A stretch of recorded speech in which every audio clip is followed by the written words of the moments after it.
The clock is now running on the Playbook podcast, the podcast where you take a deeper dive into the game of business, leadership, teamwork, character, the things that drive your motivation and build dedication. When you get a good look at the game plan of great business leaders, you start to formulate your own playbook and your own rise to the top. Make your next play your best play. And now, here are today's game captains, Glenn Amorell and Andy Phillips. Let's go!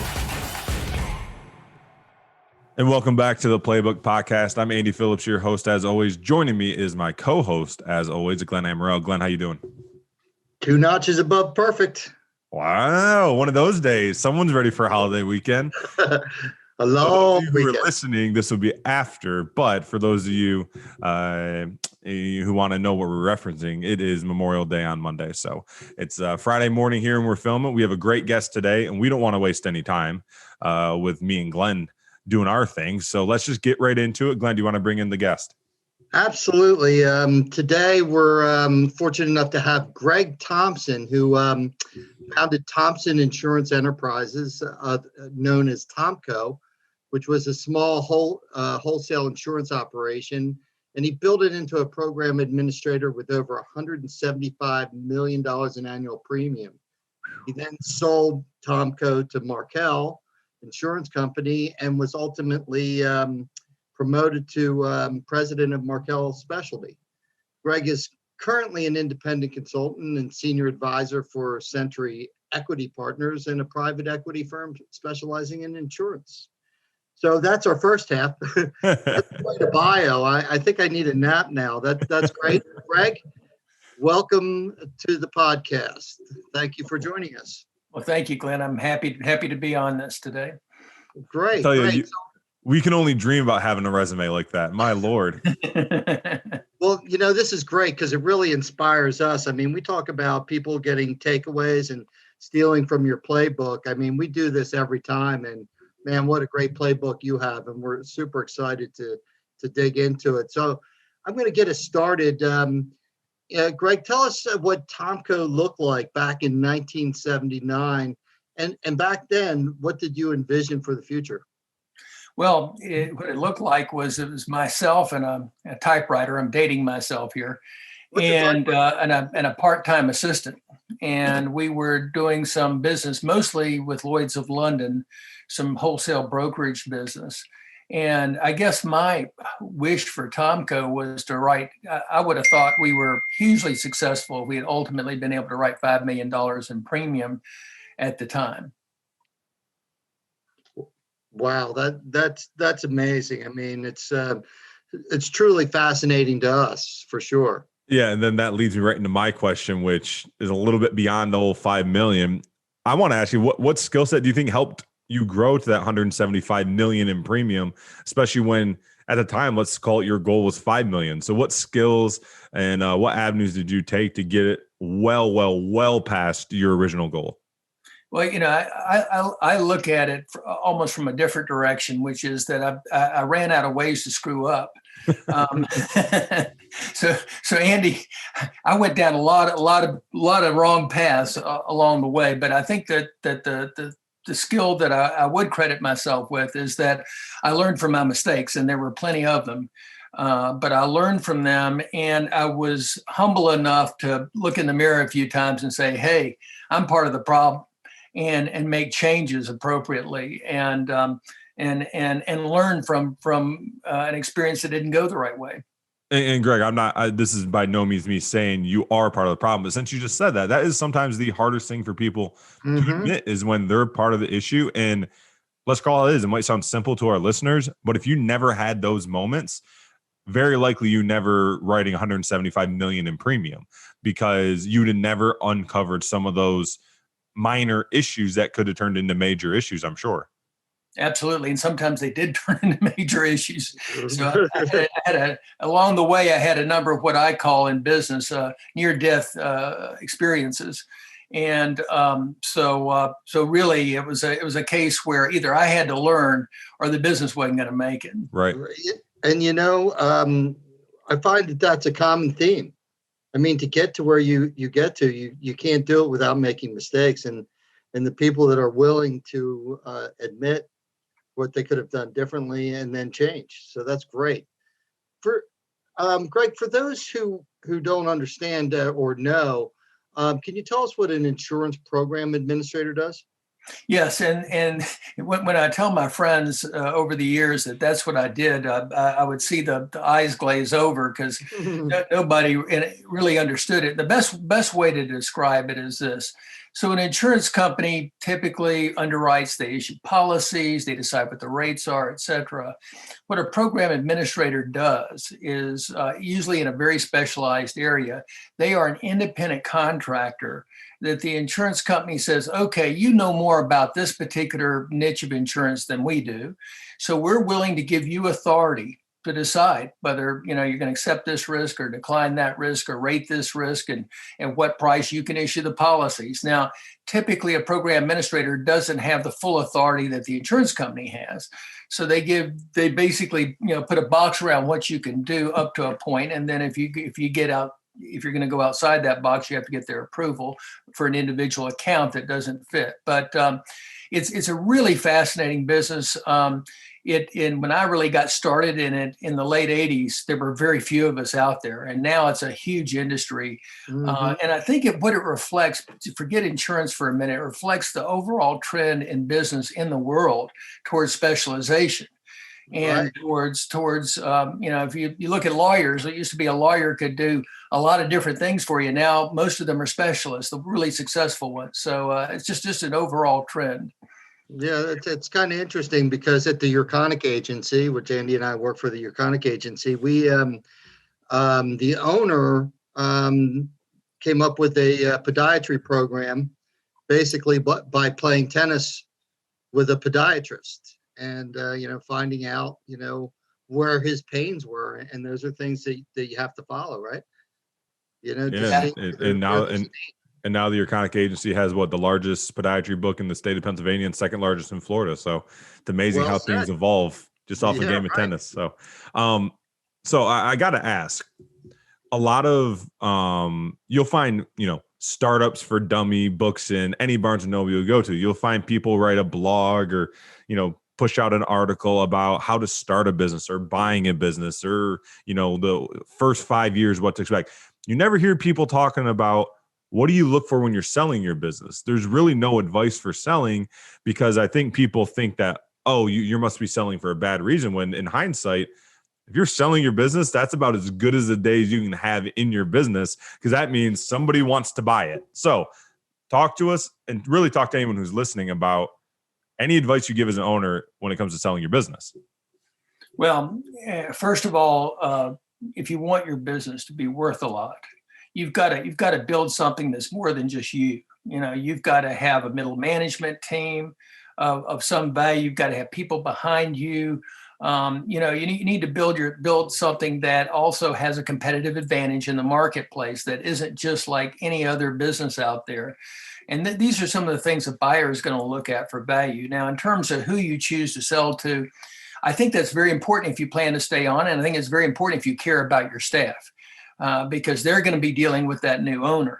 And so to me, it's really important to get a handle on the integrity and the track record of your buyer. Most buyers it's not their first rodeo buying, and you have the opportunity typically to go talk to the people that were acquired by them previously. Do your due diligence. And I think that if you care about your people and if you're planning on staying on in particular, both those things, you need to be aware of what kind of buyer you've got and whether they follow through on their promises or not. How scale of 1 to 10, how hard was it for you to kind of let go and release those reins? It was about 8 or 9. Okay. It was my baby. I was the first employee of the company. I built it through thick and thin, some really bad years before we got to the great years. And it was very, very hard for me to let go initially. And I wrestled with it for about 1.5 years, some sleepless nights and pluses and minuses, et cetera. And at the end of the day, I had a really great middle management team. And I went to them and said, look, I'm thinking about doing this, but if you guys don't want to do this, I'm okay. We can keep on going like we are, and we can make go another direction. And they heard me out and they said, let's do it. That sounds like a great opportunity for us to, because I had given an equity position for my key managers. And I think that's something that's important, is to share.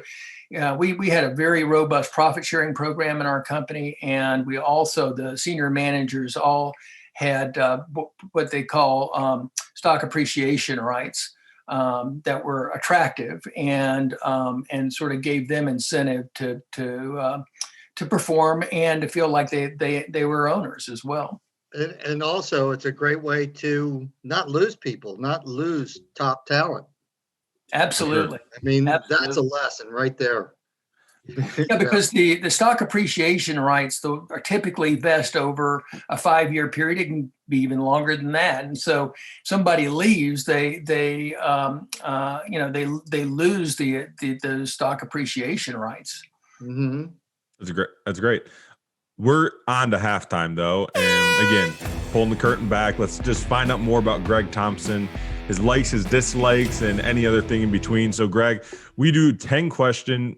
We call it the speed round. Glenn, I tell people all the time, I'm the biggest culprit of changing that to a, slow round, because I'm always seem to find follow-up questions. But we'll do our best. And Greg, obviously, if you have an explanation, please feel free to explain and answer. We just spend 3-4 minutes on this section, Sure. so it's not lightning. But we're gonna do a speed round. Are you ready? I'm ready. All righty. First question in the speed round is: first car you ever owned. We enjoy year, make, model, color. 1960 American Motors Rambler. A very ugly red and gray interior. Okay. All right. That's a first on the Playbook podcast. We asked that to almost everybody. There was a Rambler in our family, a black Rambler. Pretty lucky cars, I got to tell you. You can go as simple or as deep on this one as you want. What's your biggest fear? Pancreatic cancer. And I think that's sort of self-evident. What about your favorite book or your favorite podcast? And just so we can stay humble, you don't have to say our podcast. Okay. Well, to me, beyond a shadow of a doubt, it's a book that was written about Winston Churchill by William Manchester called Alone. And it specifically talks about the era when Churchill was kicked out of the government in the late 1920s until World War II started. And during this period of time, very few people know, but he was considered quite an outcast within British society and a laughingstock. And he was, big on, Hitler's coming down and we need to do something about it. And they laughed at him. And in this book, I found a quote that at the time when I read this book, I was having a lot of business issues. I saw a quote that very few people know about with Churchill, and it's his definition of success, which is going from one failure to another with no loss in enthusiasm. Mm-hmm. And wow, that sort of became my theme of how I was going to run my business. So I've never heard that. That's great. That's a great nugget right there. Yeah. All right. So I get it. From one line to another, do you have a favorite line from a movie? May the force be with you. Okay. Don't even have to have a follow-up of what movie is it from. There we go. No, right. Self-explanatory. What is your favorite song? My favorite song is Neil Young's Heart of Gold. Okay. All right. One food you hate that most people love? Well, a lot of my friends just love foie gras, and I don't. So. I've never had it. Yeah, have you had it? It's a French delicacy, and okay. I just can't get into it. So okay, it's like goose liver, right? Yes, exactly. Yeah, I don't think I get into that either. All right, when you go to a nice restaurant for dinner, what would your drink of choice be? Red wine. I like that. That'd be mine too. Do you have a specific red wine? I really love the Spanish Riojas. Okay. Is there a fashion trend you wish would make a comeback? Turtlenecks. I will say they're starting. The turtleneck sweaters are beginning to make a little bit of a comeback. And then I see a lot of people, probably the generation a hair below me, are starting to wear turtlenecks under sport coats. And I think I would sweat way too much on a personal end, but Guess who doesn't turtlenecks doesn't work for? I have too big a neck. It just has never been. Yeah, I think that would just trap too much heat for me. I'm a big guy. I was like, All right, your favorite sports team? Georgia Tech Yellow Jackets. Okay, do you have a specific sport you like watching them in best? Football, even though they're not very good. Hey, that's a true fan then. If you had to describe your life in 3 words, say for a title of a biography about Greg Thompson, it just said 3 words on the cover, what would they say? Determination, learning, and humility. I love it. I love it. And with those 3 words, I think we'll kind of get a sense of those 3 words even more as we move on to our leadership section. The second half, Greg, you were great at halftime, by the way. Let's kick this thing off. Leadership experience focused for the most part. How would you describe your leadership style? Well, it changed over time. In the early years, I was very worried about our success, and I didn't have the money to hire the quality people that we should have had, and so I was quite a micromanager. Okay. And over time, as I got better people, and we were more successful, I discovered that style had its issues. And so I learned to be more balanced, but I've always been hands-on. I'm just not the type of guy who's going to sit there at 30,000 feet and not get involved. That makes sense. And again, if I think micromanaging, especially early on in a business, if you don't have, I don't want to say bad people, but you don't have the most experienced people in there, you almost have to micromanage or you're going to drown. So that makes total sense. And, kudos to you to be able to kind of release a little bit of that. I mean, sometimes if that's the only style it's probably very hard to not do that. So kudos to you on that. Yeah. How were you able to release just a little bit? Well, it's interesting. I brought in a consultant. We did offsite planning, strategic planning, and I brought in a consultant to help us do that. And prior to the planning sessions, they would interview privately all the management team, and they brought feedback to me, anonymous feedback, that the team in general felt like I needed to give them more room to grow and to make mistakes and to do their jobs. And so I started letting go based on that feedback. It's a great point, because in our business in insurance, sometimes the owner thinks that they know everything about their employees, but when you interview key managers, you find out things that are really important to their overall risk management that they weren't aware of, because they're very hesitant to let the top person know. So that's great. Third party helps, because sometimes it's very hard for people to tell the boss what they really think. I know, it really is. It's like when you get a survey and there's only 2 people in your department, and they say it's anonymous. It's like, okay. So you really don't always get what you think you're going to get. And it's even on a simpler level than that. I remember as a kid, my dad was the big disciplinarian. It was like, I'd soften my mom up with some bad news to see how she reacts, and maybe she can relay the message to my dad, so I didn't have to when I got in trouble in school. But unfortunately, it doesn't always work that way. No, it does not. As a business owner, how have you been able to keep up, and especially in insurance, how have you been able to keep up with changes in the industry? Well, of course, I'm no longer a business owner, but as a consultant, I work with the business owners of the type of company that I built.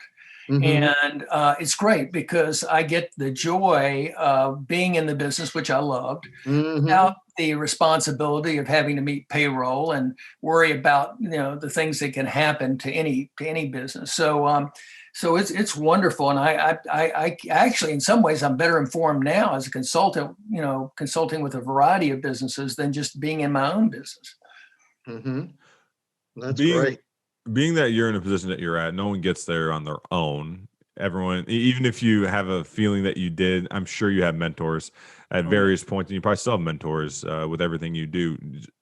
Any advice a mentor gave you at one point in your life that just has always stuck with you and you would consider probably the best advice you ever received? Well, I'm fortunate to be able to say that my mentor was my father, who also bankrolled me to start the business.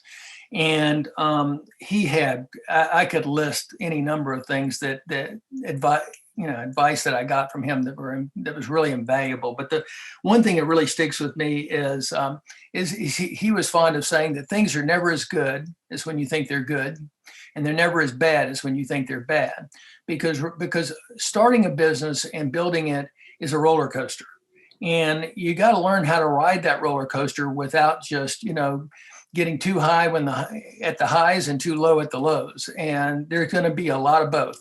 And so I found that to be very valuable. Greg, that quote, I was told a million times when I played football. It was, the film the next day on a Sunday after a Saturday game is never as good as you think. It's never as bad as you think. The scoreboard tells a lot of lies. You could lose.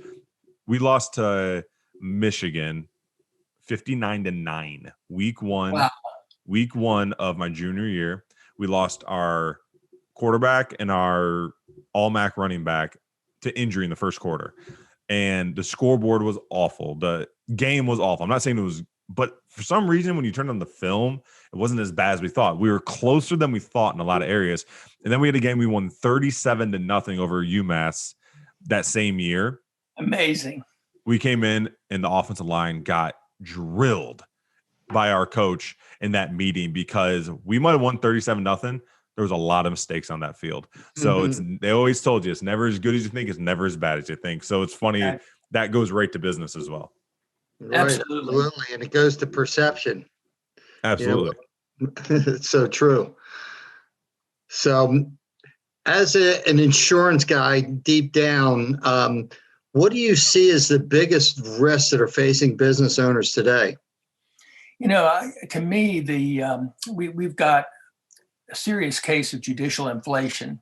That is, juries basically giving out settlements that are very high and getting higher by the minute. And I think there's this growing attitude in society that the insurance companies have unlimited amounts of money. So just why not, whether the plaintiff deserves it or not, give them a big settlement. And this is scary because, the insurance companies will pass along that cost to the business owners, but how much cost can the business owners stand? Some businesses are really struggling staying in business just because of the cost of insurance. Right. Oh, absolutely. It's insane. I mean, these lawyers instinctively know what your coverages are and they go after it. And, and it gets passed right on to the business owners. Absolutely. So I think it's kind of scary, that trend, and it's been going on for a while. Greg, we're to the point in our podcast where we call our Hail Mary question. It's our last question, so it's our best question. We asked it to everybody on here. And to me, Glenn, this is always my favorite question because we have so many successful people that join us, and everyone's answer is a little bit different. And it really, it's a play in the playbook I really like hearing from people. So with that being said, Greg, take yourself back to 22 years old. You have all the knowledge and experience that you have now. And we've read your resume. If we read it again, we run out of time. You have all that knowledge and experience. What word of advice would you give yourself at 22 years old about life? Well, first thing I'd say, if you want to really be successful, you're going to have to take risk. And if you take risk, naturally, you're going to, at the very least, make mistakes, and you're probably going to have a few failures as well. And to me, how you react to those failures is really key. And if you take the attitude of this is an expensive seminar, but a very valuable seminar in life and in business, and learn from it and are humble about it, and I think that you will ultimately be very, very successful. But if you let it get you down or define you, then, I've seen people, fail as well, simply because they can't see a way out. So I think, that a lot of young people that I talk to don't understand how hard it is out there. If they're going to build a business or take some chances, and that it's not always going to go great, and are not necessarily mentally prepared for what that's going to look like and how to get through it. Yeah, I always say comfortably uncomfortable. You got to get very comfortable with the uncomfortable. And find a little bit of calm in the storm, because like you said, you got to take some risks if you want to have true high level of success. I mean, that's why we're doing this. I mean, Andy's, has some more experience in this than I do, but it was uncomfortable. And, I was nervous every time before I came on, but I said, I just need to get uncomfortable.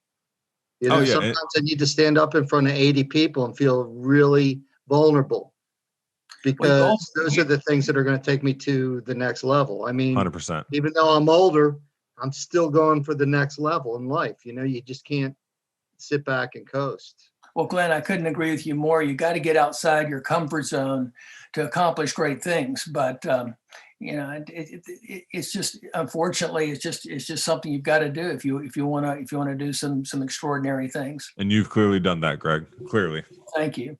Well, Greg, this has been awesome.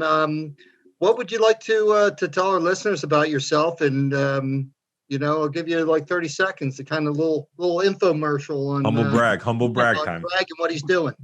Well, I'll make that very brief. I'm independent consultant for program administrators. I love the business. I tell my clients that my greatest qualification is I've made every mistake you can make in this business, and hopefully I can help you avoid a few. So that's my tagline, and but I love it. I really enjoy it. I even have a few program administrators that are very small, fledgling. I don't even charge them because I know they can't really afford it, because I enjoy the industry and I enjoy working with the business owners. That's phenomenal. That's great. And Greg, I definitely, speaking for myself, and I'm sure Andy agrees, would love to stay in contact with you and learn from you from time to time and see how we can help you. Obviously, just by listening to you, you help us. So thank you very much. I'd like to thank everybody for listening. My name's Glenn Amaro. I'm Andy Phillips. Until next time, what's in your playbook? Please be sure to comment.